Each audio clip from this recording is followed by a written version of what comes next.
Hey guys, today on the channel we're going to look at another all-button device, this one here. DOIO Hit Pad Standard V2!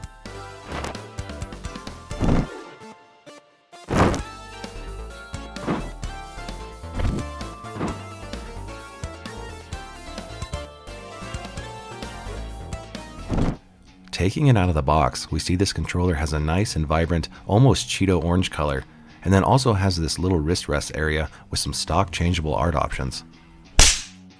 Additional items in the case include our USB-C connection cable, an Allen wrench, and then a little mini screwdriver to help with those art swaps. Unlike some of DOIO's other products with a split layout, this layout is a more traditional affair. Hands will be seated close together, and it offers us 16 buttons alongside 6 aux functions.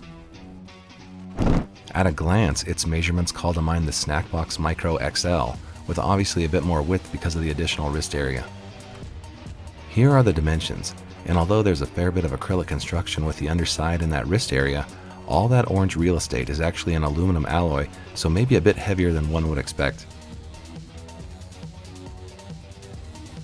Then, this is how it compares to their split version offering and a handful of other competitor wares. The hot swappable keys are Gateron silent linear low profile switches with PC keycaps, and with GP2040CE firmware support, the buttons are all customizable. This is what they sound like.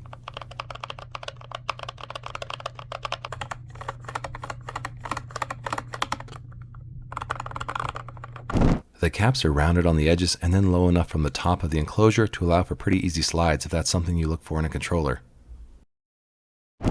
And if you're looking for something a bit unique, then this wrist area is pretty novel in these devices. It came with some stock artwork, and we'll demo a change real quick.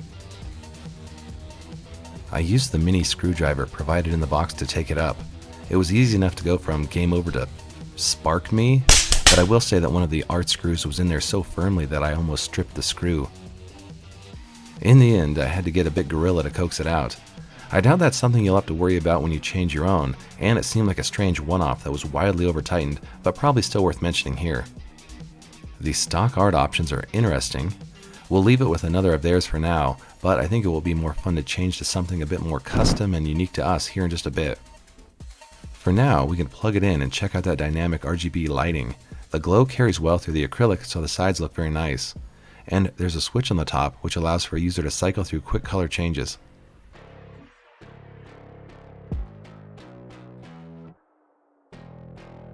Then on the underside you can see that PCB through the clear acrylic, but what's also interesting is that there are 2 different USB-C connections, so you could plug it in from 2 different angles, which could be handy. It also has a 0.96-inch OLED display screen for different modes in SOCD. And then of course everything runs on GP2040CE firmware, which makes it compatible with a variety of systems, including X input, switch, D input, keyboard, and certain PlayStations. Coming back to this wrist area, I really wanted to make use of the art customization here.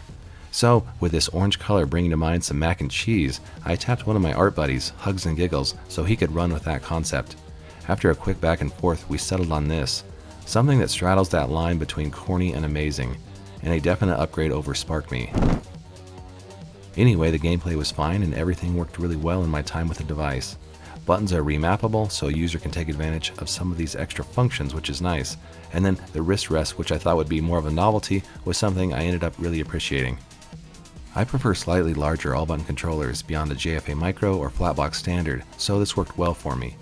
Still, if the size isn't up your alley, DOIO will also have ones that come without the wrist rest. The price is pretty reasonable for what you get, and the controller clocks in around that $129 price point. If you decide this controller is for you, then by all means, use the affiliate link in the video description to help support the channel. If not, that's cool too, and I appreciate you watching this breakdown all the same. Thanks to DOIO for the review controller, and thanks to you for watching. Support your locals, and I'll see you next time.